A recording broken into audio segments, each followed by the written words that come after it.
Supongo que esta carta te interesa, padre. Dejamos claro que no te acercaras a ellos.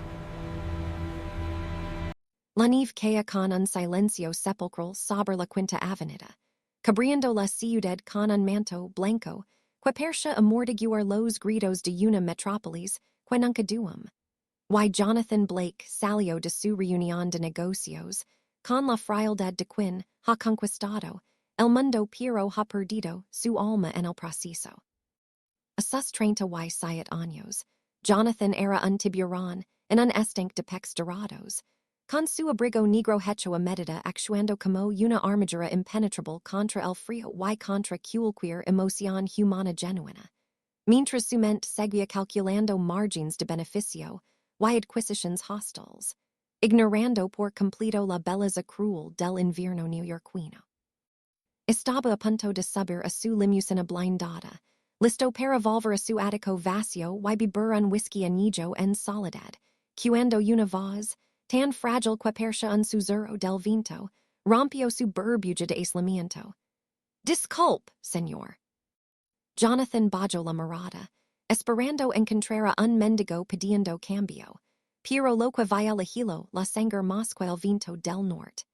Era una niña, no mayor de 4 años, con rizos rojizos escapando de un gorro de lana disgustado, y unos ojos azules, tan abiertos por el terror que parecían gritar pidiendo auxilio sin emitir sonido.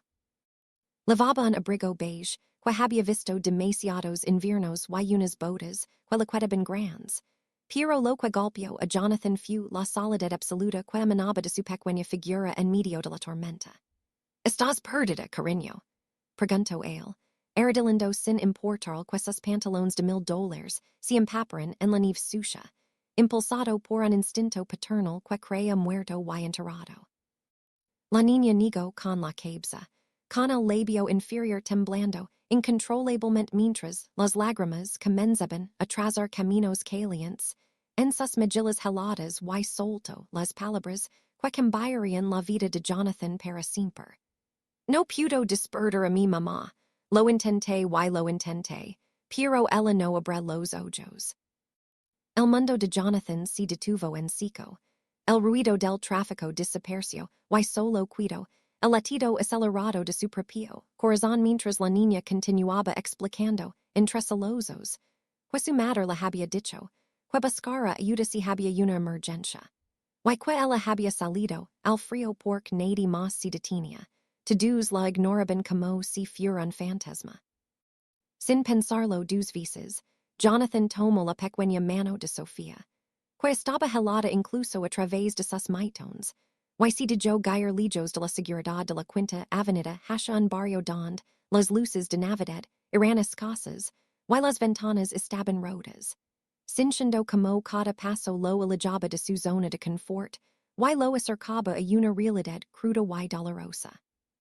Subieron 2 tramos de escaleras en un edificio que olía a humedad y desesperanza, hasta llegar a un apartamento minúsculo pero impecablemente limpio, donde una mujer joven yasha inmóvil en el suelo junto a un sofá disgustado, con la piel tan pálida que parecía translúcida y un sudor febril perlando su frente. Jonathan se precipitó hacia ella, buscando un pulso con dedos temblorosos, y lo encontró, débil y errático, mientras sus ojos captaban los detalles desgarradores de la habitación. Facturas médicas vencidas marcadas, en rojo sangre, un árbol de Navidad con adornos hechos a mano y un frasco de medicinas vacío que contaba la historia de una madre que había sacrificado su salud por alimentar a su hija. Mientras los paramédicos irrumpían en el apartamento, y cargaban a Rebecca en una camilla, declarando un shock diabético, severo provocado por la falta de medicación y el agotamiento extremo. Jonathan sostuvo a Sophia contra su pecho, sintiendo como las lágrimas de la niña empapaban su costoso abrigo, y en ese momento, rodado de caos y serenas. Hizo una promesa silenciosa de cuando digeria que esta niña enfrentara sola la oscuridad. Pero la verdadera probabiligo en el hospital, bajo las luces fluorescentes y el olor antiséptico, cuando una trabajadora social con cara de cansancio y un portapapeles, La Señora Patterson. Si acerco a Jonathan con una mirada que decía que había visto demasiadas tragedias, y que esta era solo una más en su lista. Gracias por traerla, Señor Blake, pero ahora de ers. Dijo con una voz carente de emoción. Sophia no tiene familia, el padre si fu antes de que naciera y la madre está en estado crítico. Así que el protocolo dicta que la niña debe ser puesta inmediatamente bajo la custodia del estado, y trasladada a un hogar de acogida temporal esta misma noche. Jonathan sintió una furia volcánica ascender desde su estómago, una rabia que no había sentido en años de negociaciones corporativas, y se puso de pie, interponiéndose entre la trabajadora social y la niña que dormía exhausta en la silla de plástico, y con una voz que era puro acero, declaró. Usted no se la llevará a ningún lado. Esta niña acaba de salvar la vida de su madre caminando a través de una tormenta de nieve. Y si cree que voy a permitir que la metan en el sistema y la traumaticen en más, está muy equivocada. La señora Patterson lo miró con incredulidad, cruzando los brazos y adoptando una postura defensiva mientras le recordaba que él no era nadie, solo un extraño que pasaba por allí.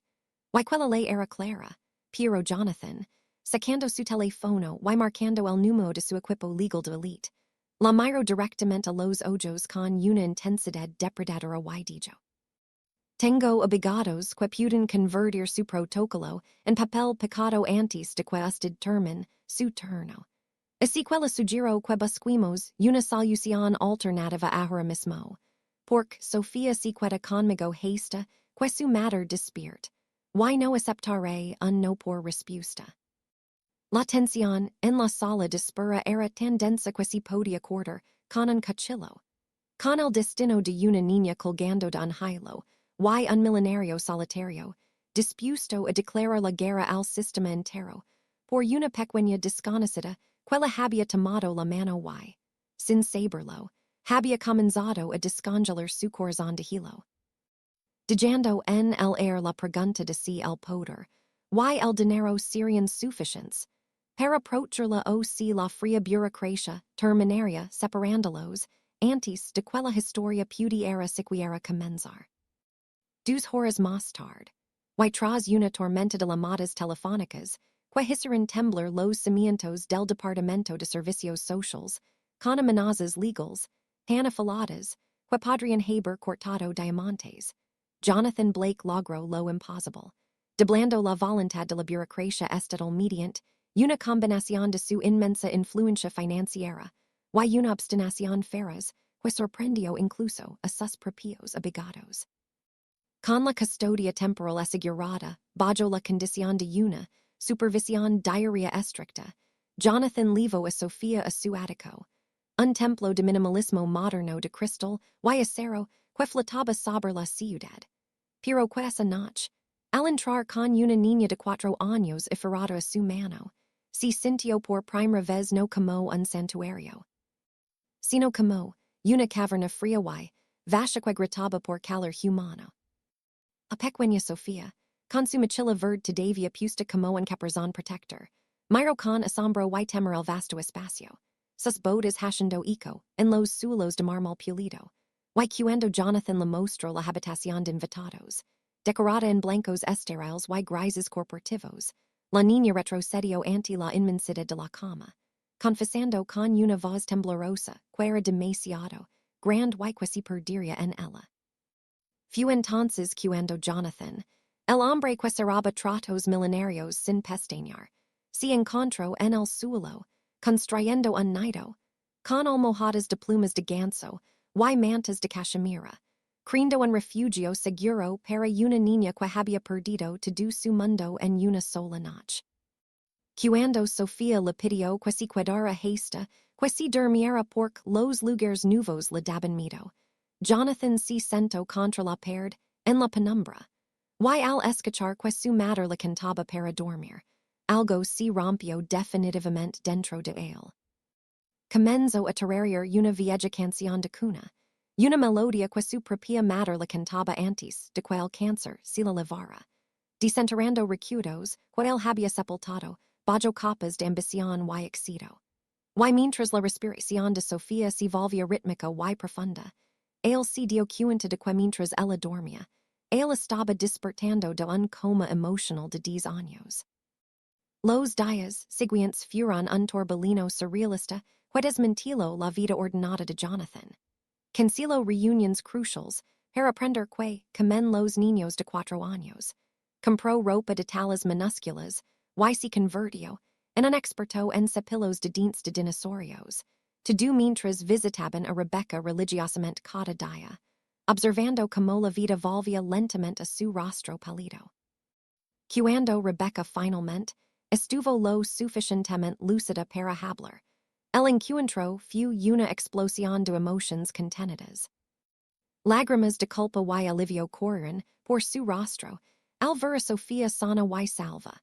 Y cuando sus ojos se encontraron con los de Jonathan, él vaya una mezcla devastadora de gratitud, infinita y una vergüenza profunda, la vergüenza de una madre que siente que ha fallado, aunque ha dado hasta la última gota de su vida. Jonathan escuchó su historia, una narrativa cruelmente común de abandono, doubles turnos y un sistema que castigo a los pobres por enfermarse, y se vaya reflejado en ella, recordando a su propia madre luchando contra las mismas mareas imposibles. El quinto día, mientras preparaban el altar de Rebecca, Jonathan, impulsado por una claridad que nunca había encontrado, en una sala de juntas, lanzó su propuesta. Un apartamento en uno de sus edificios, seguro y sin alquiler, y un trabajo gestionando la propiedad que le permitiría vivir con dignidad y estar presente para su hija. Rebecca, con el orgullo herido pero los ojos brillantes de esperanza, intentó rechazar la caridad. Pero Jonathan la detuvo con una confusión que cambió la dinámica de poder en la habitación. Sophia te salvó la vida esa noche, Rebecca, pero creo que ella también salvó la mía. He pasado 10 años construyendo un imperio y olvidando cómo ser una persona. Y estos 5 días me han recordado lo que realmente importa. La tensión en la habitación era palpable, un silencio cargado de posibilidades y miedos. Hasta que Rebecca, con la voz quebrada, aceptó bajo la condición de pagar un alquiler y ganar su puesto, sellando un pacto que iba más allá de lo profesional. Sin embargo, justo cuando el persa lenars de un futuro prometedor y Jonathan sencha, que finalmente había encontrado un propósito más allá del dinero. Una sombra de duda cruzó su mente al salir del hospital. Su teléfono vibró con un mensaje de un número desconocido, un recordatorio brutal de que el mundo exterior, con sus tabloids y sus juicios, no vería este acto como una redención, sino como un escándalo potencial. Y mientras moraba Rebecca y Sophia Sonmer por primera vez en días, Jonathan tuvo el presentimiento oscuro de que el pasado de Rebecca, ese padre que no estaba listo, podría no estar tan lejos como ellos creían. Amenazando con destruir este frágil santuario que acababan de empezar a construir. 3 meses se desvanecerían como un suspiro en la vida de Jonathan, un tiempo en el que los consejos de administración y las fusiones corporativas fueron reemplazados por una realidad mucho más caótica y colorida, culminando en una tarde húmeda dentro del gimnasio de una escuela primaria, donde el air olía a cera de paiso y perfume barato. Jonathan, el hombre que solía cenar con jefes de Estado, se encontraba ahora sentado en una silla plegible de metal que crujía bajo su traje de diseño, rodado de padres ansiosos, mientras observaba como un grupo de niñas de 4 años, en todas brillantes ejecutaba una rutina de baile que era más una colación adorable que una coreografía. Sophia, vestida de azul eléctrico, lo buscó entre la multitud con ojos ansiosos, y cuando lo encontró, su rostro se iluminó con una sonrisa tan pura que hizo que el pecho de Jonathan se contrajera dolorosamente de felicidad. Él le devolvió el saludo, ignorando por completo la vibración incesante de su teléfono, en el bolsillo, donde correos urgentes sobre acudos millonarios se acumulaban sin ser leídos. A su lado, Rebecca le aprieto la mano, un gesto intimo, y silencioso que hablaba de una confianza reconstruida ladrillo a ladrillo. Y le susurro un agradecimiento que iba más allá de las palabras, no solo por el apartamento o el trabajo, sino por enseñarles que el mundo no era solo un lugar frío y hostil. Al salir del gimnasio, con Sophia parlotando emocionada sobre sus pasos de baile, y aferrada la mano de Jonathan como si fuera su ancla en la tierra, él sintió una epifanía golpearlo con la fusa de un tren. El éxito no eran los rascacielos que elevaban su nombre, sino este momento, este calor humano, esta familia improvisada que había nacido de una tormenta de nieve. Sin embargo, la burbuja de felicidad perfecta que los envolvía comenzó a disiparse tan pronto como el coche de Jonathan se detuvo frente al edificio de apartamentos donde ahora vivían Rebecca y Sophia. La cal estaba extrañamente tranquila. Las farolas parpadeaban con una luz intermitente que proyectaba sombras alargadas y ominosas sobre la acera. Y Jonathan sintió que el velo de su nuca se erizaba. Un instinto de peligro que había perfeccionado en el mundo de los negocios, y que ahora gritaba una advertencia silenciosa. Antes de que pudieran bajar del vehículo, una figura se separó de las sombras del portal, un hombre joven, con una chaqueta de cuero, disgustada y una postura arrogante, que encendió un cigarrillo con una lentitud deliberada mientras bloqueaba su camino. Rebecca se congeló en el asiento trasero. Su respiración se detuvo y su rostro perdió todo el color que había ganado en los últimos meses. Convirtiéndose en una máscara de terror absoluto, mientras susurraba un nombre que sonó como una maldición. Marco.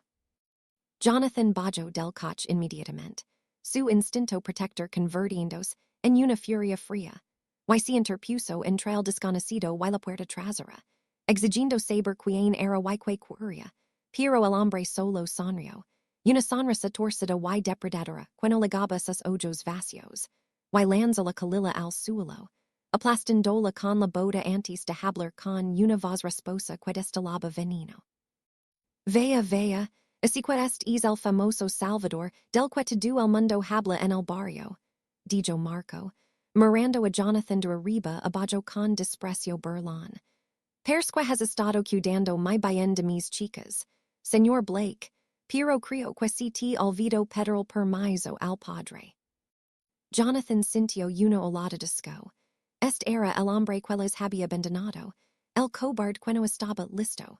Y ahora persa como un buitre oliendo el dinero. Largate antes de que llame la policía, gruñó Jonathan, dando un paso adelante, pero Marco no retrocedió. En cambio, sacó un sobre manila de su chaqueta y lo agitó en el aire como un arma. No tan rápido, amigo rico, se rió Marco, con una malicia que heló la sangre de Jonathan. He estado hablando con algunos abogados muy interesantes que dicen que un millonario soltero, viviendo con una madre vulnerable y su hija pequeña sin supervisión legal adecuada. Bueno, eso se ve muy mal ante un juez de familia, especialmente con tu historial de, digamos, intensidad laboral.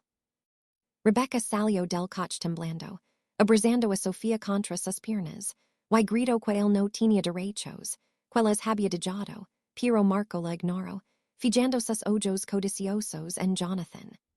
Queer la custodia, Rebecca, a menos, claro, que podemos legar a un acuerdo financiero, que compense mi dolor emocional por todos estos años perdidos, dijo con cinismo puro. En ese momento, Jonathan se dio cuenta de que esto no era solo un reencuentro familiar desagradable. Era una emboscada, una extorsión calculada diseñada para destruir la frágil paz que habían construido, y mientras miraba los ojos aterrorizados de Sophia, comprendió que su dinero, que esta ahora había sido la solución, se acababa de convertir en el problema, atrayendo a los lobos directamente a su puerta. El episodio terminó con Jonathan y Marco mirando fijamente bajo la luz parpadeante, dos fuerzas opuestas a punto de colisionar, mientras la nieve comenzaba a caer nuevamente. Pero esta vez, no traía silencio ni paz, sino el presagio de una guerra brutal por lo único que Jonathan había aprendido a amar de verdad.